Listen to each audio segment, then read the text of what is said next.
It's running after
கர்த்தரை ஆராதிப்பது பேரானந்தம். Amen. Amen.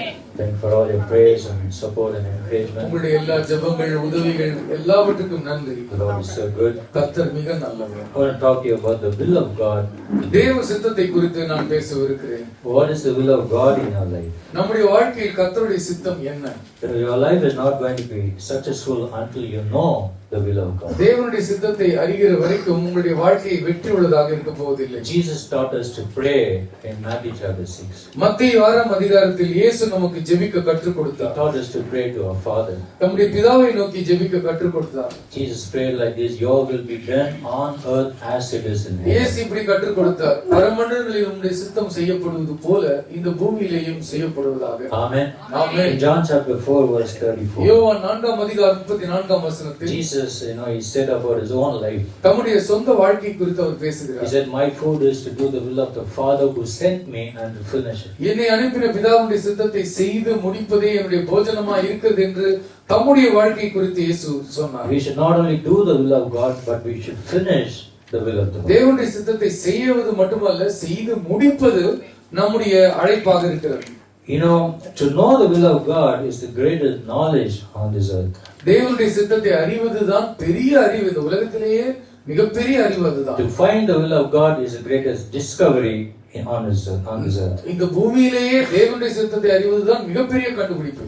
And to do the will of God is the achievement in this world. அந்த சித்தத்தை செய்து முடிப்பதுதான் பெரிய சாதனை. And it is the gateway to the glory. அதுதான் மகிமைக்கான ஒரே ஒரு வழி. Hallelujah. Hallelujah. Our relationship with Jesus Christ is determined by one thing. இயேசு கிறிஸ்துவோடு நமக்கு இருக்கிற உறவு ஒரே ஒரு விஷயத்தினால் தான் முடிவு செய்யப்படும். That is doing his will. அவர் சித்தத்தை செய்வது. In Matthew chapter 12, மத்தேயு 12ஆம் அதிகாரத்தில் Jesus was talking to a crowd. இயேசு கிறிஸ்து ஒரு பெருந்திரளான கூட்டத்தோடு பேசிக் கொண்டிருக்கிறார். And suddenly a man, he said, Jesus, your mother, brother and sister are waiting for you. They want to talk to you. திடீர்னு ஒருத்தர் வந்து இயேசு கிட்ட சொல்றாங்க, அப்ப உங்க அம்மா சகோதரர்கள் எல்லாம் வெளில வெயிட் பண்ணிட்டு இருக்காங்க உங்களுக்காக என்று சொல்லுகிறார். Jesus asked him, who are they? யார் அவங்க? He who does the will of the Father in heaven is my mother, brother. பரலோகத்தில் இருக்கிற என் பிதாவுடைய சித்தத்தின்படி செய்கிறவனே என் தாயும் என் சகோதரனும் என் தோழனுமாய் இருக்கிறான். Hallelujah. Hallelujah. You and I are called to do the will of the Lord. நீங்களும் நானும் தேவ சித்தத்தின்படி செய்யும்படி அழைக்கப்பட்டிருக்கிறோம். Not just to live as a Christian and die as a Christian. கிறிஸ்தவனாக வாழ்ந்து மரிப்பதற்காக மட்டுமல்ல, but to live for Christ and to die for Christ. இயேசுவுக்காகவே வாழ்ந்து இயேசுவுக்காக மரிப்பதற்காக அழைக்கப்பட்டிருக்கிறோம். To do his will. அவருடைய சித்தத்தை செய்வதற்காக To அழைக்கப்பட்டிருக்கிறோம். finish his word. அவருடைய வார்த்தை செய்து முடிப்பதற்காக There அழைக்கப்பட்டிருக்கிறோம். is no birth into the kingdom of God without surrendering to the will of the Lord. தேவனுடைய சித்தத்திற்கு நம்மை நாமே ஒப்பு கொடுக்காமல் தேவனுடைய ராஜ்யத்தில் பிறக்க முடியாது. He cannot be a rebel and belong to Christ. முரட்டாட்டம் பிடித்துக் கொண்டே கிறிஸ்துவுக்கு சொந்தக்காரனாக இருக்க முடியாது. You have to crucify your self-will to do his will. சுய சித்தத்தை சிலுவையில் அறைந்துதான் தேவ சித்தத்தை நிறைவேற்ற முடியும். Because self-will is a spiritual cancer that can destroy your soul. சுய சித்தம் என்பது உங்களுடைய ஆத்மாவை அழிக்கக்கூடிய ஒரு புற்றுநோய். You see, a rich young man came running to Jesus. ஒரு ஐஸ்வர்யமுள்ள வாலிபன் ஓடி வந்தான் இயேசுவின் பின்பாக. He asked him, good teacher, he said. நல்ல போதகரே என்று அவருக்கு சர்டிபிகேட் கொடுத்தான். He knew Jesus is a good teacher. இயேசு நல்ல போதகர் என்பது அவனுக்கு தெரியும். But he didn't want to take up that teachings in his life. ஆனால் அந்த போதகத்தை ஏற்றுக்கொள்வதற்கு அவனுடைய உள்ளத்திலே இடமில்லை. He asked Jesus, what should I do to attain salvation? ரட்சிப்பை பெற்றுக்கொள்வதற்கு நான் என்ன செய்ய வேண்டும் என்று கேட்டான். He said, go sell all your possessions. ஆண்டவர் சொன்னார், சொத்தெல்லாம் போய் வித்துரு, Give it to the poor. ஏழைகளுக்கு கொடுத்து விடு. Come back and follow me. அதெல்லாம் கொடுத்துட்டு என் பின்னாடி வா, என் பின்பற்றி வா. He was the only person who met Jesus and went home sadly. இயேசு கிறிஸ்துவை சந்தித்த பின்னால் சோகமாய் வீட்டுக்கு போனவன் ஒருவன் தான் He வேதத்திலே. refused to submit to the word of the Lord. கர்த்தருடைய வார்த்தைக்கு கீழ்ப்படிவதற்கு அவனுக்கு மனம் இல்லை. If he had given his life to the will of the Lord, தேவ சித்தத்திற்கு தன்னுடைய வாழ்க்கையை மட்டும் அவன் கொடுத்திருந்தால் his life would have been glorious. அவனுடைய வாழ்க்கை மகிமையுள்ளதாக மாறி இருக்கும். He would have been much more richer than before. அவன் முன்பிருந்ததை பார்க்கிலும் பெரிய ஐஸ்வர்யமாகி ஆகியிருப்பான். You cannot do any better than the will of the Lord. தேவ சித்தத்தை தாண்டி சிறப்பான ஒரு செயலை உங்களால் செய்யவே முடியாது. That is why the will of the Lord is a gateway to glory. ஆகவே தான் மகிமைக்கு வாசல் தேவனுடைய சித்தம். What is our will of the Lord? நம்முடைய வாழ்வில் தேவ சித்தம் என்ன? Secondly, God's will always brings you to the highest potential. தேவனுடைய சித்தம் என்ன செய்யும் தெரியுமா? உங்களுடைய சிறந்த திறனை அது வெளியே கொண்டு வரும். Amen. Amen. Amen. Amen. God's will bring you to the highest potential. உங்களுடைய மிக சரியான திறனை அது வெளியே கொண்டு வரும். Elijah and he was challenging 450 Baal prophets. எலியா 450 பாகால் தீர்க்கதரிசிகளுக்கு சவால் விடுக்கிறார். Elijah was a lone prophet. அவன் ஒரு தனிமையான ஒரு தீர்க்கதரிசி. And he was challenging 450 Baal prophets. தன்னந்தனியாக நின்று 450 பேருக்கு சவால் விடுக்கிறார். He challenged saying, "You give me 2 bulls." ரெண்டு எருதுகளை அனுப்பு. One for you, one for me. ஒன்னு உனக்கு, ஒன்னு எனக்கு. You slaughter, cut into pieces. நீ அதை வெட்டி துண்டம் துண்டமாக்கு. Lay it on the wood. அதை நீ கட்டையின் மீது வை. And I will also do the same. நானும் அப்படியே செய்வேன். And let us you call the name of your God, I will call the name of my God. தேவனுடைய பெயரை நீ கூப்பிடு, நான் என் தேவனாகிய கர்த்தரை கூப்பிடுவேன். And the God who answers by fire, he is the real God. அக்னியினால் மாறுத்தரம் கொடுக்கிற தேவனே மெய்யான தேவன் என்று சொல்லி சவால் விடுத்தான். You see, for Elijah, for him God means God of Jehovah. எலியா என்றால் அவர் யெகோவா தேவன். And he called in God of Abraham, Isaac and Jacob. Abraham, Isaac, யாக்கோபின் தேவனாகிய கர்த்தரை அவன் கூப்பிட்டான். In 1 Kings chapter 18, 1 ராஜாக்கள் 18ஆம் அதிகாரம் verse 36 it says, 36ஆம் வசனம் சொல்லுகிறது. when Elijah called the name of the God of Abraham, Isaac and Jacob, Abraham, Isaac, யாக்கோபின் தேவனை எலியா கூப்பிட்ட பொழுது, then the fire of the Lord fell and burned up sacrifice. தேவனுடைய அக்கினி அந்த பலியை எரித்தது. It burned up the wood, the stones and the soil, and also lit up the water in கட்டையும் கல்லையும் கொளுத்தியது மட்டுமல்லாமல் தண்ணீரையும் அக்கினி பிழம்பு நக்கி போட்டுது. Hallelujah. When you call upon the name of the Lord, தேவனுடைய நாமத்தை நீங்கள் கூப்பிடும் பொழுது the fire will come down. அக்கினி இறங்கும். Holy Ghost will come and fill your பரிசுத்த heart. ஆவியானவர் வந்து உங்களை You நிரப்புவார். call upon the name of the Lord, the Holy Ghost will come and fill கர்த்தருடைய your heart. நாமத்தை கூப்பிட்டால் தேவ ஆவியானவர் இறங்குவார். That's why we sang the song, the name of Jesus has power and healing. இயேசுவின் நாமத்தில் வல்லமை இருக்கிறது என்று சொல்லி நாம் We பாடினோம். sang your name has life. உம்முடைய நாமத்தில் ஜீவன் இருக்கிறது என்று Speak சொன்னோம். the name of Jesus. கர்த்தருடைய நாமத்தை பேசுங்கள். David called upon the name of the Lord தாவீது கர்த்தருடைய நாமத்தை when பேசினார். he went to fight Goliath. கோலியாத்தோடு போரிடும் பொழுது Because in his name there is power. அவருடைய நாமத்தில் வல்லமை இருக்கிறது. Elijah alone, one prophet, he ஒரு defeated தீர்க்கதரிசி 450. அவர் 450 பாகால் தீர்க்கதரிசிகளுக்கு சவால் He கொடுத்தார். prayed that the knowledge of the true God might fill the nation. என்னை கர்த்தரை அறிகிற அறிவு தேசத்தை நிரப்புவதாக என்று ஜெபம் பண்ணினார். He did God's will. தேவ சித்தத்தை செய்து God's முடித்தார். will bring you to the highest potential. தேவனுடைய சித்தம் உங்களுடைய சிறந்த திறனை வெளியே கொண்டு வரும். Hallelujah. Hallelujah. Just like Elijah did. எலியா செய்ததைப் போல You see, Jesus prayed that through sweat drops of blood at இயேசு கிறிஸ்து Gethsemane, இரத்தத்தின் பெருந்துளிகளாக கெத்செமனே தோட்டத்திலே ஜெபம் பண்ணினார். facing the Calvary hill. Kalvari குன்றை எதிர்நோக்கி நிற்கிறார். He said, Lord, Father in heaven, பரலோகத்தின் பிதாவே, if it is possible, let this cup pass by me. இந்த பாத்திரம் நீங்க கூடுமானால் நீங்கும்படி செய்யும். Nevertheless, it's not mine, but your will. ஆகிலும் என்னுடைய சித்தத்தின்படி அல்ல. Hallelujah. Hallelujah. In that instant of moment, அந்த க்ஷணத்தில் to the Father, to his Father's will, பரலோகத்தின் பிதாவின் சித்தத்திற்கு Jesus Christ shattered the gates of hell. இயேசு பரலோகத்தின் நரகத்தின் கதவுகளை சிதறடி And he crushed the enemy of us. சத்ருவை அவருடைய ஆத்தும எதிரியை அவர் நசுக்கி போட்டார். When you do the will of the Lord, நீங்கள் தேவ சித்தத்தை செய்தால் your enemy will be shattered. உங்கள் சத்ரு சிதறி போவார். Every stronghold will be broken. அரணான கோட்டைகள் உடைந்து போகும். Every addiction will be எல்லா அடிமைத்தனங்களும் உங்கள் வாழ்க்கையை விட்டு விலகி போகும். Sickness, disease, வியாதிகள் விலகி ஓடும். though we have sickness and disease, வியாதிகளும் வருத்தங்களும் இருந்தாலும் the Lord will help us and give us strength to overcome. அதை மேற்கொள்வதற்கான பலனை கர்த்தர் உங்களுக்கு தருவார். Hallelujah. Hallelujah. God is so great. கர்த்தர் மிகப்பெரியவர். You see, God sent angel Gabriel to Mary. மரியாளிடம் காபிரியேலை கர்த்தர் அனுப்புகிறார். Mary was barren, she never had a child. அவள் மலடியாக அந்த நேரத்தில் அவள் பிள்ளை பெறாதவளாக இருந்தாள். And see in the book of Luke chapter 1, லூக்கா 1ஆம் அதிகாரத்தில் we see that Gabriel appeared to Mary and said, Gabriel மரியாளை பார்த்து greetings, he said. வாழ்த்துக்கள் என்றார்.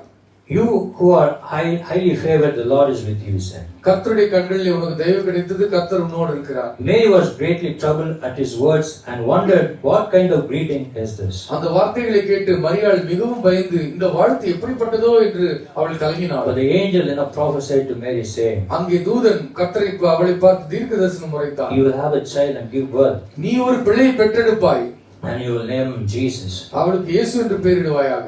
Mary believed the word of the Lord. அந்த வார்த்தையை மரியாள் விசுவாசித்தாள். Verse 38. வசனம். I am the Lord's servant, Mary answered.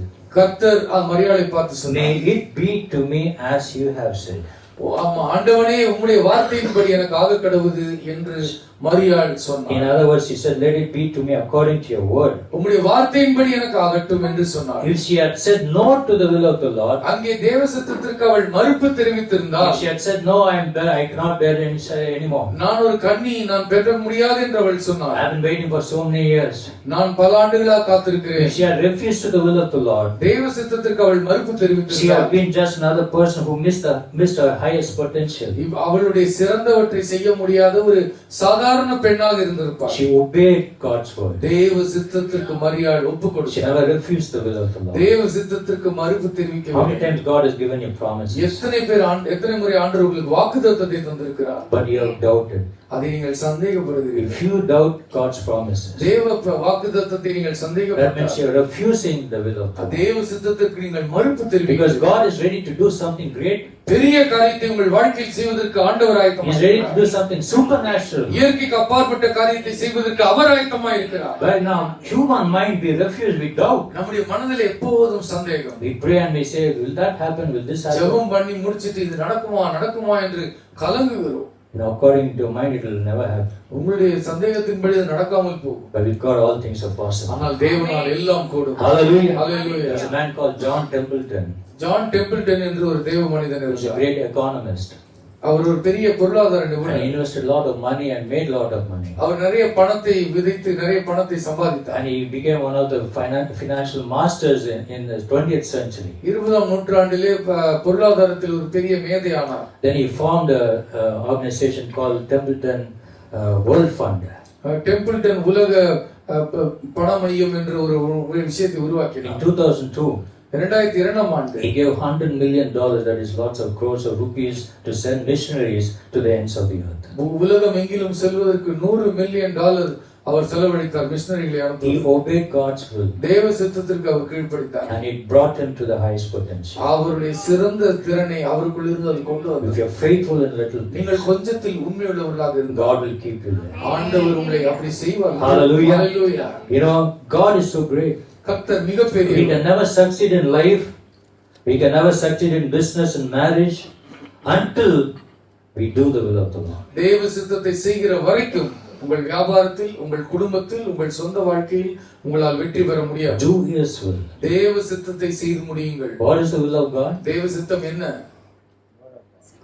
It is to do the word of the Lord. கர்த்தருடைய வார்த்தையின்படி செய்வதுதான் தேவ சித்தம். Amen. Amen. Jesus said, "No, my food is to do the will of the Father who sent me and to finish His work." ஆண்டவர் சொன்னார், என்னை அனுப்பின என் பிதாவினுடைய சித்தத்தை செய்து முடிப்பதே What was the என்னுடைய போஜனமாய் What இருக்கிறது. was the word given to Jesus, Son of Man? சொன்ன மனுஷகுமாரனாகிய இயேசுவுக்கு கொடுக்கப்பட்ட வார்த்தை என்ன? That no one should perish, ஒருவனும் அழிந்து போக கூடாது, but have eternal life. எல்லோரும் நித்திய ஜீவனை பெற For that வேண்டும். sake, He came as a savior of the world, அதற்காகவே உலக இரட்சகராக இயேசு இந்த உலகத்திலே பிறந்தார். to save the world. உலகத்தை இரட்சிப்பதற்காக. No one should go to hell. யாரும் நரகத்துக்கு செல்ல கூடாது He wants என்பதற்காக. everyone to come to heaven. எல்லோரும் பரலோகம் வர வேண்டும் என்பதற்காக. Hallelujah. Hallelujah. Do His will, church. அவர் சித்தத்தை செய்து முடியுங்கள். God's will holds the secret for mankind's survival. ஆண்டவருடைய சித்தம் தான் மனிதனுடைய வாழ்க்கையை வாழ்வதற்கான அர்த்தமே ஒளிந்திருக்கிறது. I want you to turn your Bibles to Deuteronomy, உபாகமம் புத்தகத்திற்கு வேந்து திருப்பிக் கொள்ளுங்கள். chapter 11. 11ஆம் அதிகாரம்.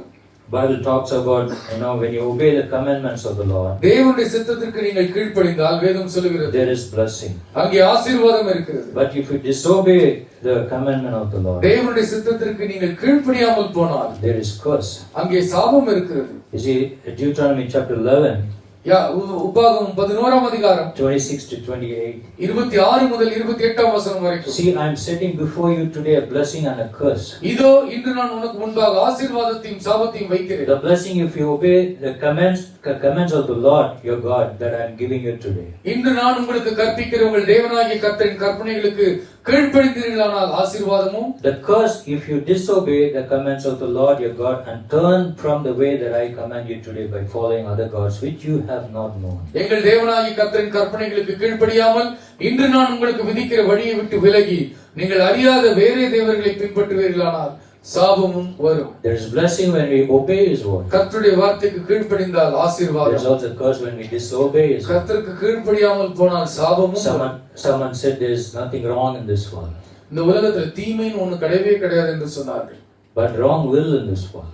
ஆனால் தவறான சித்தம் என்று ஒன்று இருக்கிறது. There is crime, அங்கே கொலை குற்றம் there is நடக்கிறது, murder, கொலைகள் நடக்கிறது, there is rape, அங்கே கற்பழிப்பு இருக்கிறது, sexual abuse against women and children. பெண்களுக்கும் குழந்தைகளுக்கும் விரோதமாக பாலியல் துன்புறுத்தல்கள் இருக்கிறது. Those days we see only men killing, murdering people.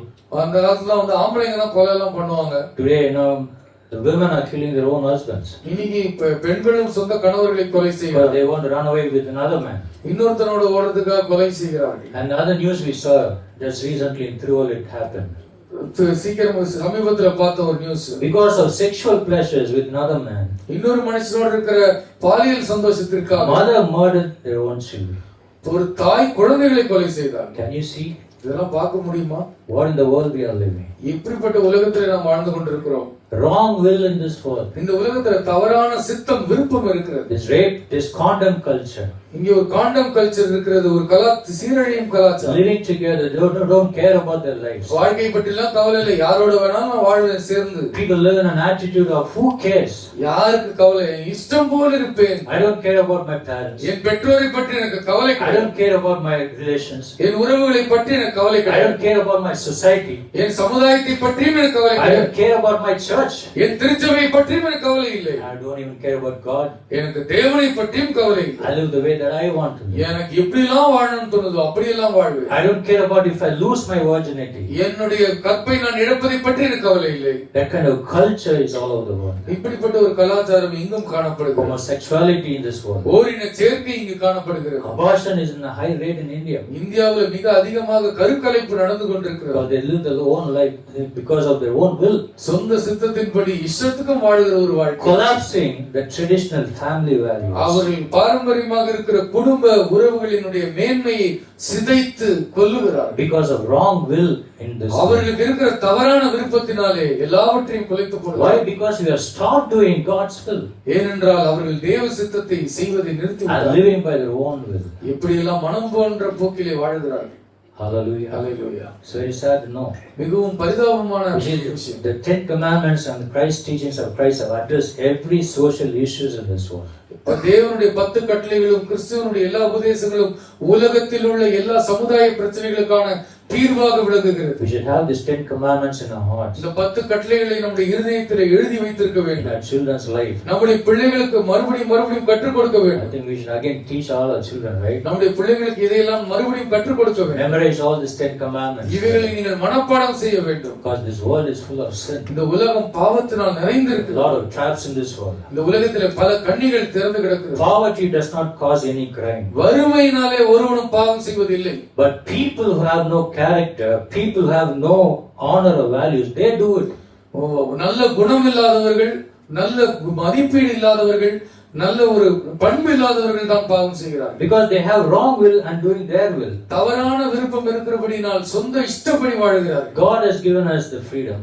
ஆண்டவர் நமக்கு சுதந்திரம் தந்திருக்கிறார். But God does not force you to do His will. ஆனால் கர்த்தருடைய சித்தத்தை செய்வதற்கு ஆண்டவர் கட்டாயப்படுத்த மாட்டார். He does not demand that you should do His will. அவர் சித்தத்தை நீ செய்துதான் ஆக வேண்டும் என்று அவர் கட்டாயப்படுத்த போவதில்லை. But if you resist to do His will, ஆனால் அவருடைய சித்தத்தை செய்ய நீ மறுப்பாயானால் you may have to face a lot of difficulties. அதற்கான விலையை நீ செலுத்தியாக வேண்டும், அதற்கான விளைவுகளை சந்திக்க Because வேண்டும். choices have consequences. உங்களுடைய தேர்ந்தெடுப்பு விளைவுகளை கொண்டு வரும். But we have to make the wise choice to do the will of the Lord. தேவ சித்தத்தை செய்வதற்கு புத்தியுள்ள ஒரு தீர்மானத்தை செய்ய வேண்டும். Hallelujah. Hallelujah. We see an example in the Bible, Jonah. யோனாவினுடைய உதாரணத்தை நாம் வேதத்திலே பார்க்கிறோம். The Lord was so considerate about the Nineveh city. ஆண்டவர் நினிவே பட்டணத்தை குறித்து மிகவும் அக்கறை உள்ளவராக There were இருந்தார். 120,000 people. அங்கே 120,000 மக்கள். Go there and preach the gospel. அங்கே போய் நீ நற்செய்தி அறிவி என்று சொல்லுகிறார். You know what Jonah did? ஆனால் யோனா செய்தது என்ன? He bought a ticket. அவன் ஒரு டிக்கெட் வாங்கிட்டான். He went to Tarshish. தர்சு பட்டணத்துக்கு டிக்கெட் வாங்கிட்டு அந்த பக்கம் போயிட்டான். And when he went inside, went very deep down to the deck of the ship. அங்கே போயிட்டு கப்பலினுடைய அடித்தளத்துக்கு போய் விட்டான். And because of him, the whole ship was so, was shaken. அவனாலே அவனுடைய முழு கப்பலும் அசைக்கப்பட்டது. And he brought a lot of problems to the ship captain and the sailors. அங்க இருக்கிற கேப்டனுக்கும் அங்க இருக்கிற சிப்பாய்களுக்கும் பல பிரச்சனைகளை So கொண்டு they wanted to get back the ship to the land. அந்த அவர்கள் எல்லோரும் அந்த லேண்டுக்கு கொண்டு வர நினைச்சாங்க கரைக்கு. But Lord was shaking the ship. கர்த்தர் கப்பலை அசைத்தார். The ship captain knew this is something wrong with this person. கப்பல் தலைவனுக்கு கண்டுபிடித்து விட்டான், ஏதோ ஒரு பிரச்சனை இந்த நபரிடம்.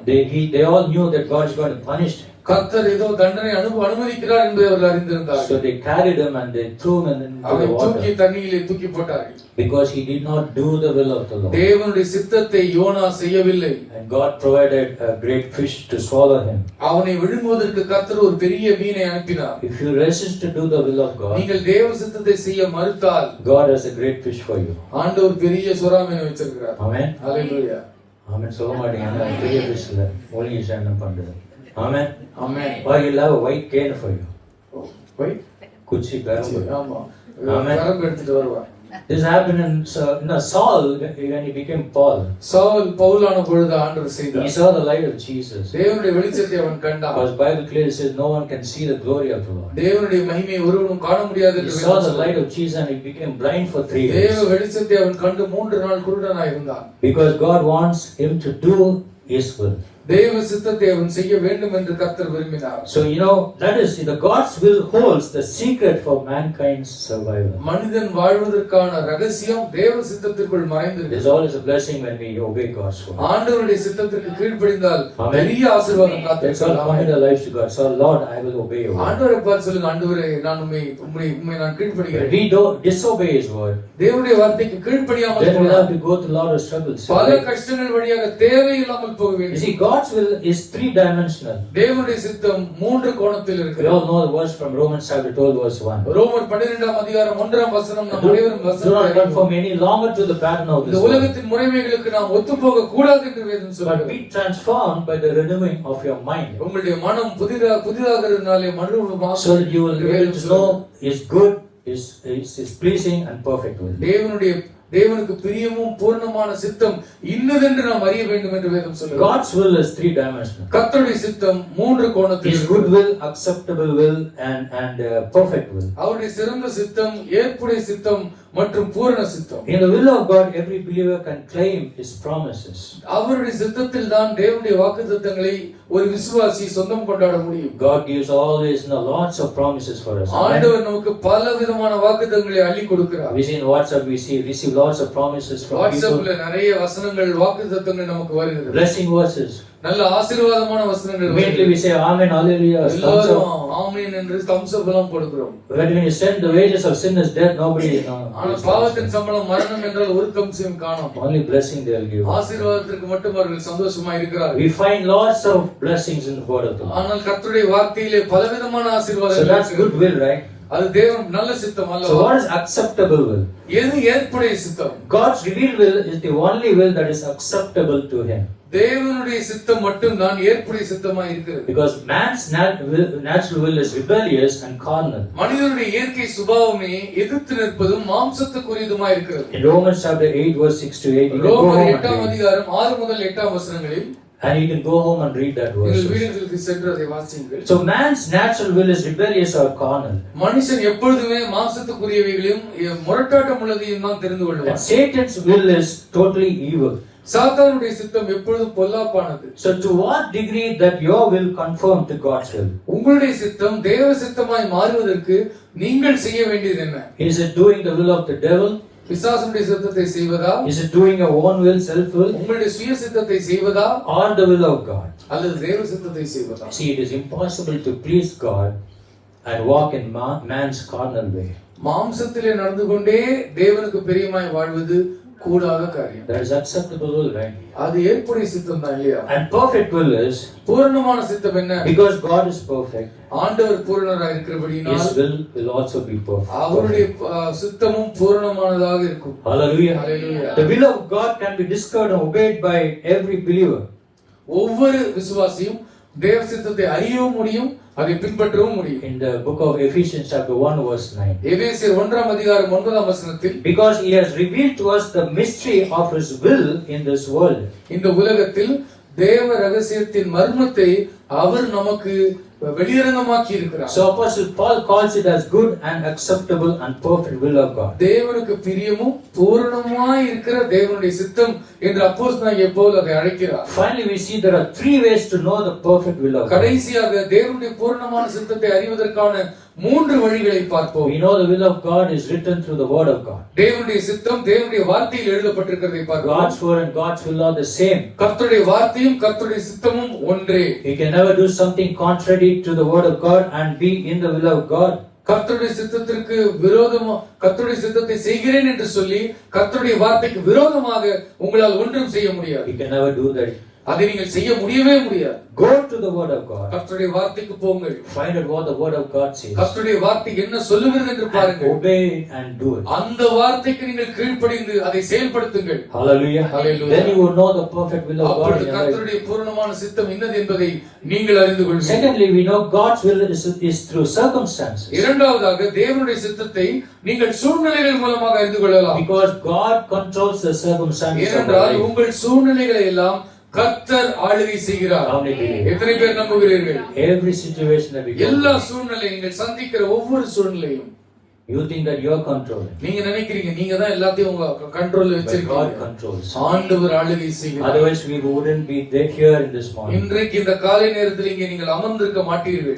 Amen சொல்லலாம். ஆமென். Hallelujah. Hallelujah. He controls every circumstances of our life. உங்கள் வாழ்வினுடைய ஒவ்வொரு சூழலையும் கர்த்தர் பொறுப்பேற்கிறார். That way you could know the perfect will of God. அப்படித்தான் நீங்கள் தேவனுடைய பூரணமான சித்தத்தை அறிய முடியும். Third way to know the perfect will of God is தேவனுடைய சித்தத்தை அறிவதற்கான மூன்றாவது வழி is the peace of heart.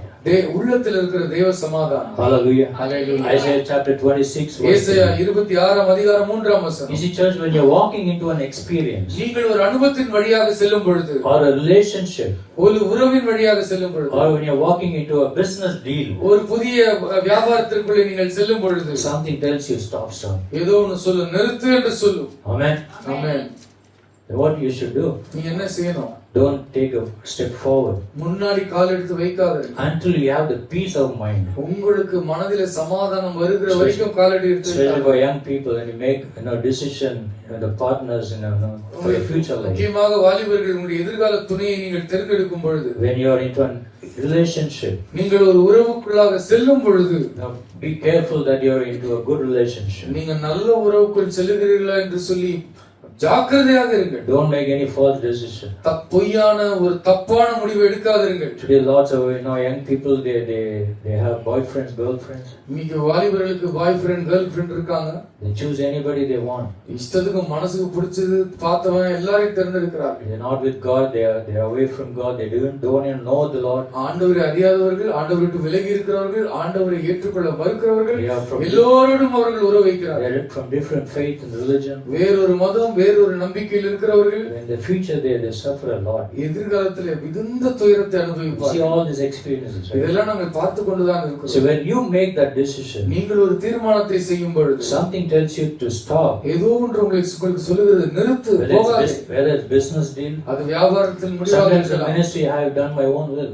சில நேரத்தில் ஊழியத்தில் கூட நம்ம சுயசித்தத்தை செய்யலாம். But I failed a lot. நான் அப்படி செய்து தோற்றிருக்கிறேன். But when I submitted my life to the will of என்னுடைய God, வாழ்க்கை கர்த்தருடைய சித்தத்திற்கு நான் அர்ப்பணித்த பொழுது I have passed. நான் ஜெயித்தேன். Hallelujah. Hallelujah. God has blessed and ஆண்டவர் என்னை ஆசீர்வதித்தார். It is very important. I've seen an experience in life. நான் இன்னும் அதை அனுபவித்துக் கொண்டிருக்கிறேன். So until you have the peace of God, தேவ சமாதானம் உங்களுக்கு இருக்கிற that வரைக்கும், surpasses all your understanding, புத்திக்கு எட்டாத தேவ சமாதானம் உங்களை உள்ளத்தை நிறைக்கும் பொழுது, learn to stop and don't take another step. நீங்க அங்கே நின்று விடுங்கள், அடுத்த அடி எடுத்து வைக்காதீர்கள். Don't take another step until you have the perfect mind of தேவ God. ஒரு தெளிவான சிந்தை வருகிற வரைக்கும், தேவ சமாதானம் வருகிற வரைக்கும் அடுத்த அடி எடுத்து வைக்காதீர்கள். In this way you would know the perfect will of God. அப்படி செய்வதன் மூலமாக தேவனுடைய பூரணமான சித்தம் என்னது என்பதை நீங்கள் அறிந்து கொள்வீர்கள். Hallelujah. Hallelujah. That's the will of the Lord. அதுதான் தேவனுடைய சித்தம். So people ask, what's the difference between the perfect will and the permissive will? மக்கள் கேட்பார்கள், தேவன் அனுமதிக்கிற சித்தம் என்ன, தேவனுடைய பூரணமான சித்தம் என்ன? Perfect will of God is to fulfill the exact purpose for which God has created. உங்களை உண்டாக்கின கர்த்தருடைய சித்தத்தை சரியாக செய்து முடிப்பது பூரணமான சித்தம். Permissive will is what He allows. ஏற்புடைய சித்தம் என்பது சரி பரவாயில்ல போ செய் என்று அவர் அனுமதிக்கிற சித்தம். If you are in a dangerous position, ஒரு ஆபத்தான ஒரு சூழ்நிலையில் நீங்கள் இருக்கும் பொழுது, don't say that's the will of the Lord. Sorry? Don't say that is the will of the அது Lord. தேவனுடைய சித்தம் என்று சொல்லாதீர்கள். If you give in to temptation, நீங்க பாவத்துல நீங்க விழுந்துட்டா, don't say that's the bad thing and that's the will of the Lord. அது கெட்டது நடந்துச்சு அது கர்த்தர் அனுமதித்த சித்தம் என்று சொல்லாதீர்கள். Everything that happens is God's permissive will. சில நேரத்தில் ஆண்டவர் சிலவற்றை அனுமதிக்கிறார், நீங்கள் கீழ்ப்படியாதீர்கள். That's not his perfect will. அது அவருடைய பூரணமான சித்தம் இல்லை. Sickness, வியாதி, God permits, right? ஆண்டவர் அனுமதிக்கிறார் இல்லையா? Every human being in this world, they face sickness and இந்த உலகத்தில் disease. வாழ்கிற எல்லா மனிதர்களும் அவர்கள் வியாதி அனுபவிக்கிறார். All of us should face death, right? எல்லாரும் மரணத்தை ஒரு நாள் சந்திக்க வேண்டும். Are you going to live forever in this world? யாராவது வாழ்ந்துகிட்டே இருப்பேன்னு சொல்ல முடியுமா? சீக்கிரம் போய் சேரலாம் அப்படின்றீங்க. Amen. Hallelujah. So that's permissible. அது தேவன் அனுமதிக்கிற சித்தம். You see, in the life of Job, யோபினுடைய வாழ்க்கையில் God did not strike Job. ஆண்டவர் யோபை அடிக்கவில்லை. He did not strike Job and his family. அவனையும் அவனுடைய குடும்பத்தையும் கர்த்தர் அனுமதிக்கவில்லை. But the devil did it. பிசாசு செய்தான். But God is able to take that bad and make it good. அந்த தீமையை கர்த்தர் நன்மையாக மாற்ற அவரால் முடிந்தது. And he works together for our own good. அவர் நம்முடைய நன்மைக்காக காரியங்களை செய்கிறார். Hallelujah. Hallelujah. So church, I want to encourage you this morning. திருச்சபை இந்த காலை நேரத்தில் உங்களை நான் உற்சாகப்படுத்துகிறேன். Do his will. அவருடைய சித்தத்தை செய்யுங்கள். For that purpose you and I are called. அந்த காரணத்திற்காகவே நீங்களும் நானும் அழைக்கப்பட்டிருக்கிறோம். The apostles and disciples of Christ Jesus, they did the will of the Lord. அப்போஸ்தலர்களும் சீஷர்களும் தேவனுடைய சித்தத்தை செய்தார்கள். They never disobeyed. அவர்கள் கீழ்ப்படியாமல் இருக்கவில்லை. But there was a blessing. அங்கே ஆசீர்வாதம் இருந்தது. We have rich reward that's waiting for us in the heavens. நமக்காக ஒரு பெரிய பலன் பரலோகத்திலே காத்திருக்கிறது. Hallelujah. Hallelujah. Say, I will do his will. அவருடைய சித்தத்தை நான் செய்வேன் என்று சொல்லுங்கள். சொல்லுங்க வாய்தான் சொல்லுங்க. I will do his will. I will do his will. நான் சித்தத்தை செய்வேன். Yes, we will finish his job.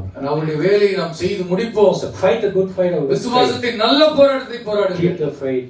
விசுவாசத்தை காத்துக் கொள்ளுங்கள். Keep running the race. தொடர்ந்து கர்த்தர் நியமித்த ஓட்டத்திலே ஓடுங்கள். The Lord is with you. கர்த்தர் உங்களோடு கூட இருப்பார். Let's pray. நாம் ஜெபிப்போம். Let's pray. நாம் ஜெபிப்போம். எல்லோரும் எழுந்து நின்று கர்த்தருடைய சமூகத்தில் நம்மை நாம் ஒப்புக் கொடுப்போம். ஆண்டவரே, என்னுடைய விருப்பம் சாகட்டும் ஆண்டவரே. நான் நினைச்சது என் வீட்டில் நடக்கணும். நான் நினைத்தது என் அலுவலகத்தில் நடக்கணும். நான் நினைத்தது என் மனைவி செய்யணும்.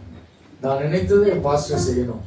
நான் எங்க போனாலும் என் விருப்பம் நிறைவேற, எனக்கு பிடிக்காதது எதுவுமே நடக்கக்கூடாது என்கிற எண்ணத்தை எனக்கு மாற்று ஆண்டவரே. எல்லாரும் கரங்களை உயர்த்தி உம்முடைய சித்தத்தை நான் செய்யணும் ஆண்டவரே. ஒரு இடத்துக்கு போகும்போது ஆண்டவரே, எனக்கு என்ன இங்கே சித்தம் வைத்திருக்கிறேன், நான் அதை நிறைவேற்ற வேண்டும் அப்பா. எனக்கு என்ன வேலை வைத்திருக்கிறேன் அப்பா, என்னை கொண்டு நீர் என்ன செய்ய விரும்புகிறீர் என்று எப்போதும் பார்க்கிற அந்த தாழ்மை உள்ள உள்ளத்தை தாங்கப்பா. இனி நான் அல்ல, கிறிஸ்துவே ஜீவிக்கிறார். கர்த்தாவே, நான் வாழ்ந்தாலும் விழுந்தாலும் அது உமக்காக இருக்கட்டும். எல்லாரும் கரங்களை உயர்த்தி, நான் இந்த உலகத்தில் வாழ்ந்திருந்தாலும் அல்லது வீழ வேண்டி இருந்தாலும் எதுவாக இருந்தாலும் நான் ஏற்றுக்கொள்கிறேன். அது உம்முடைய சித்தத்தை நிறைவேற்றுவதற்காக இருக்கட்டும் ஆண்டவரே. நான் உம்மை கட்டாயப்படுத்தி எனக்கு இது தாரும் தாரும் என்று அடம் பிடித்து என் மனம் போன போக்கிலே கர்த்தாவே நான் போகிற வாழ்க்கை எனக்கு வேண்டாம் ஆண்டவரே. ஆண்டவரே கர்த்தாவே, தவறான தீர்மானங்கள் கர்த்தாவே, அவனை எனக்கு பிடித்திருக்கிறது, அவன் தான் எனக்கு வேண்டும் என்று கர்த்தரை கட்டாயப்படுத்தினால் கர்த்தர் சில நேரத்தில் அனுமதிப்பார். அது ஆசீர்வாதமாக இருக்காது.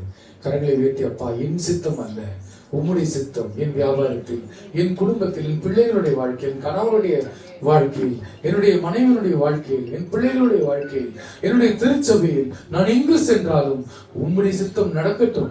நான் சிறுகட்டும், நீர் பெருக வேண்டும் ஆண்டவரே. என் சித்தம் அல்ல, என் விருப்பம் அல்ல ஆண்டவரே. என்னுடைய சித்தத்தை நான் சொல்லுகிறேன், என் விருப்பத்தை நான் சொல்லுகிறேன். ஆனால் அது நிறைவேற வேண்டிய அவசியமே இல்லை ஆண்டவரே.